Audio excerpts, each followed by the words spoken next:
This community isn't just strong, it's stronger, and the reopening of this store signifies that strength. A reopening after tragedy. A reopening after nearly a year. It was very sombering to view. I mean, it just hits you in the face when you go down there. The Boulder community comes together at a ceremony as the Table Mesa King Soopers reopens its doors. Plus, fire victims in Boulder County are still waiting for answers today. You really have to take care of yourself. This is such a long process. How fellow fire survivors are providing support while people wait to clean up what's left of their homes after the Marshall Fire. And the busy offseason continues for the Broncos, who's eyeing to take over ownership of the franchise and could potentially make NFL history. But first, we're following some breaking news. Mask requirements are going away in Denver schools at the end of the month. The City of Denver's Department of Public Health is ending its mask mandate for Denver public schools starting February 25th. The district released a statement saying that face coverings will still be strongly recommended for students and staff, just not required. More info is up right now on thedenverchannel.com. Now to the other big story that we've been following this morning. Here's a live look of the now reopened Table Mesa King Superstore in Boulder. It's been an emotional day leading up to customers and staff walking through those doors. It's been nearly a year since a gunman opened fire, killing 10 in that store last March. Thanks so much for joining us here on Denver 7 News at 11. I'm Jason Grenauer. Denver 7's Veronica Acosta is live in Boulder now with a recap of a morning ceremony that was held before that store opened back up. Veronica? It was an emotional day, to say the least. You said it, Jason. Hundreds of people gathered outside of the South Boulder King Soopers this morning to remember and try to get back into the place many of them know so well. A big emphasis was placed on the employees of this specific store. They stood right in front of that podium all morning long, listening to every single speaker, word for word. And of course, not only were those employees recognized, but also those 10 victims of that shooting that happened in March of last year, all of them ready for a new chapter. It's where we reclaim the building, the steel and the bricks. But we know that's only the physical part of the picture. It's the people who will restore the heartbeat to what was lost. This community gathering place will once again host families, friends, and neighbors as we return to the town square. And you can once again say, that's my King Soopers. Boulder Stronger signs line the front of the store where a memorial fence once stood a year ago. Those same signs, they're also hung on the actual storefront. As you can imagine, this event brought back memories of what happened last year. Lots of people wiping away some tears, many of them holding hands, but there were so many great moments to remember too, like when Terry Liker's mom gave 30-year anniversary rings to 2 King Soopers employees who'd reached those anniversaries, just like her daughter had before she was killed. And something to also mention this morning is that usually when new stores open up, there's that ribbon cutting moment. But at this store, it was a really special moment. Instead of cutting a ribbon, 2 different ends were tied together to signify just how strong this community is after everything that's happened over the past 11 months. And now the store once again opened this morning. We've seen people go in and come out with those groceries, putting those carts back. All a really special and telling moment of what we saw this morning. We're live in Boulder. I'm Veronica Acosta, Denver 7. Veronica, thank you. Now, that store was fully renovated during its closure. Denver 7 did get a behind-the-scenes look at the remodeled store. Some of the changes include large windows across the front and a reconfigured parking lot. Inside, there are higher ceilings and allowing more light inside. It may be difficult for some customers walking back inside, but King Sooper says this store is an important piece of the community and is ready to welcome people back. This store means so much to this community. It means so much to our associates, and from day one our associates wanted their store back, and the community continually told us that they wanted this location back.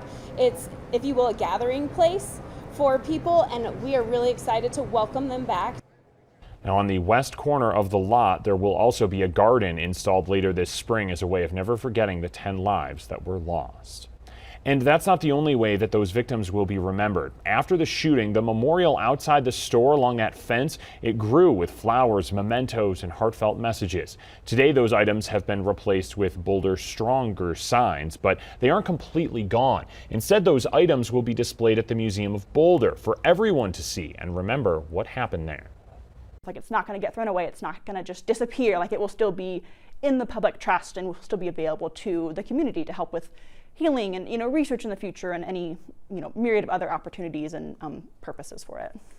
Months after the shooting, museum staff began slowly and carefully taking down the hundreds of mementos that people left on that memorial, keeping them in the George Reynolds Library basement. And now the staff is turning them into an official display. The Boulder Strong display at the Museum of Boulder opens in just 9 days on February 18th. Museum staff say you'll be able to see some of the items left behind at that memorial, as well as pictures taken by photographers. And we do want to take a moment and pause and remember the 10 people killed in that shooting. Denny Stong, Nevin Stanisic, Ricky Olds, Trelona Bartkowiak, Suzanne Fountain, Terry Leiker, Officer Eric Talley, Kevin Mahoney, Lynn Murray, and Jody Waters.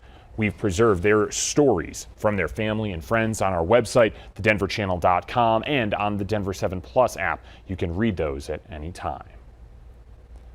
Now to the latest on the Marshall Fire recovery. Tonight, Boulder County will hold a second online meeting to talk about rebuilding, but it will not address debris removal. And that's left many in Louisville and Superior frustrated.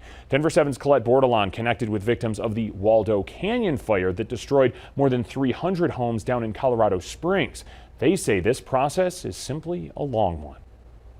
That fire happened a decade ago in the Mountain Shadows neighborhood. 3 weeks after it, debris was already being removed. By the 2-month mark since the fire, the majority of all that debris had been removed from the neighborhood.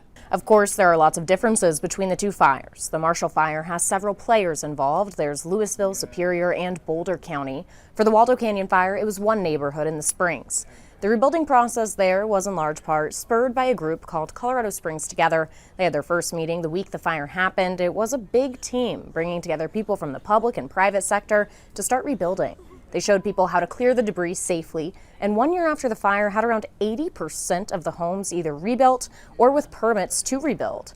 Those from the group are guessing it could take 2 years for the neighborhoods hit by the Marshall fire to reach those same milestones. You've got to start getting pretty aggressive on removing debris.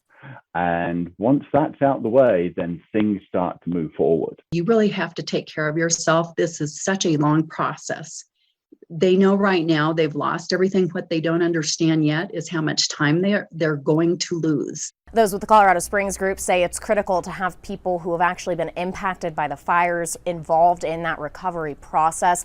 They also say it's important to note the economy today is very different than it was a decade ago. Building costs have really shot up and the housing demand is so high. Live in the newsroom, Colette Bordelon, Denver 7. Tickets for a virtual benefit concert for Marshall Fire victims went on sale this morning. Dave Matthews will headline. The Avett Brothers, One Republic, Brittany Howard, and Nathaniel Rateliff are also set to perform. Tickets are $10, but you can donate more. You will get a link to watch the concert on the 28th at 7 p.m. At least one interested buyer is making himself known in Broncos country. One of the people planning to bid on the franchise is media mogul Byron Allen. Now, this comes as the Broncos are one of 3 teams facing a discrimination lawsuit from former head coach candidate Brian Flores, claiming racist hiring practices among other allegations. The Broncos say the claims are blatantly false. John Elway says he took Flores very seriously as a candidate. Now, if Byron Allen were to buy the Broncos, he'd be the first black majority owner of an NFL team.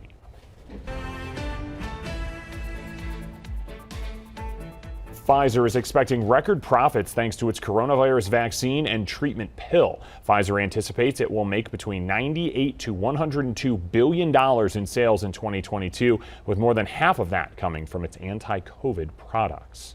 Now, this comes as COVID cases drop nationwide and here in Colorado. But the CDC warns it might still be too soon to lift mandates. Here's ABC's Rena Roy with the latest.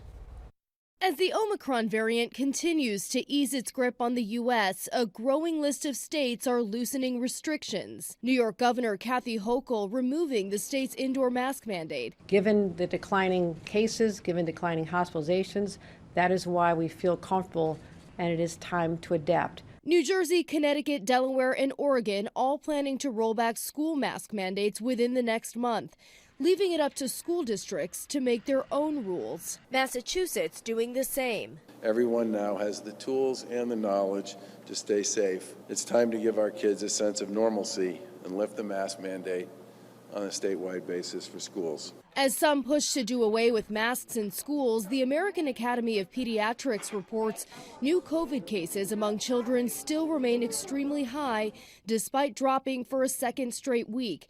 And more than half of eligible children remain unvaccinated. And new COVID cases plunging more than 67% in the last 3 weeks, but 99% of counties are still reporting high transmission. The U.S. averaging more than 2,400 virus-related deaths a day. The patients that we are seeing come in now, that in the ICU, are patients who are not vaccinated. The CDC sticking to their guidance, recommending indoor masking for higher risk people over age 2. I am cautiously optimistic about watching our cases come down. While we are working hard to get out of this crisis mode, we do need to look downfield to see what living with COVID outside of crisis will look like. As new cases continue to fall across the country, some health experts are calling on federal officials to give clear and more specific guidance on when and how to lift those mandates going forward. Rena Roy, ABC News, New York. Now, here in our state, the state of Colorado says it has given out more than 2 million at-home tests and nearly 4 million masks since it began distributions last month. Meanwhile, COVID cases continue to fall. Tuesday, the state reported about 2,900 new cases, which is the lowest daily case count in several weeks. The state reported just over 21,000 cases total last week. Now, for some context, at the height of the Omicron wave in January, there were about 90,000 cases in just a single week. Well, coming up, one Coloradan is off to a bit of a rough start out in Beijing. What other events Michaela Schifrin could make a comeback with, and how the U.S. is shaping up as the games continue. Plus, in our nation's capital, the divide among the GOP continues as the investigation into last year's Capitol attack continues.